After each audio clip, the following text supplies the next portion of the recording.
6. Describe a subject that you would like to learn in the future.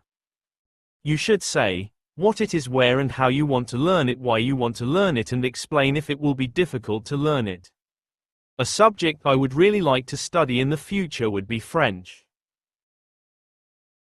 There are many reasons for this. The first and foremost reason is that I want to visit my uncle and aunt who lives in France. They told me that if you wish to communicate with francophones, it is very essential to know some French. There, very few people know English. My uncle has also offered to sponsor my fees for higher education if I decide to study in France. In that case, if I choose to study there, then learning French would be a necessity. Another reason is that my parents are planning to move to Canada. So, my knowledge of French would come very handy there. It might help me in getting a job. French is spoken in 33 countries.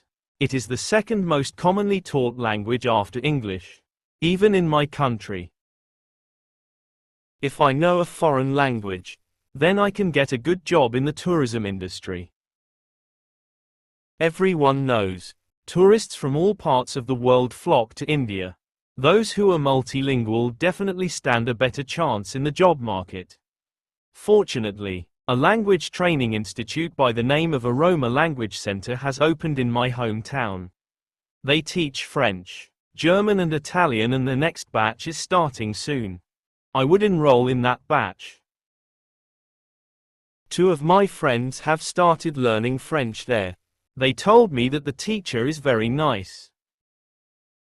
They also told me that French is a difficult language to learn because achieving the perfect pronunciation of the words for non-native speakers requires a lot of practice. But still, I am hoping that the basics would be easy to learn, and I'll plan for advanced French after a year or so. Part 3 follow-up questions. 1. What are the differences between online learning and offline learning? I think there are many differences between online learning and offline learning.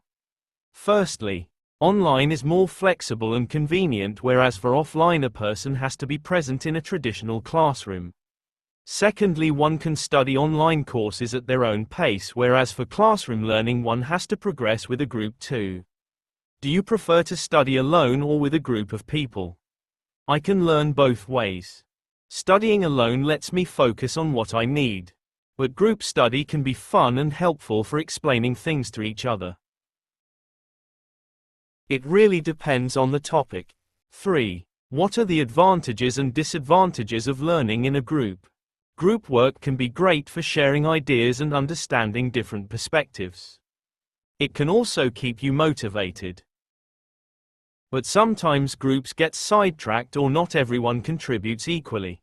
4. What subjects do most young people prefer to learn?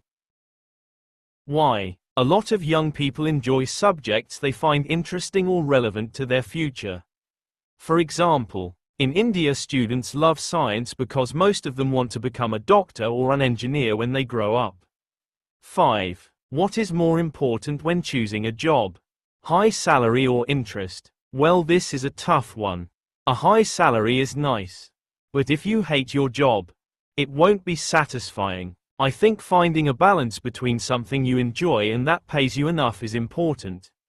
6. What do you think about face-to-face learning with teachers? I think face-to-face learning with teachers is valuable. Teachers can explain things clearly, answer questions on the spot, and keep you on track. It's a great way to learn and interact with others.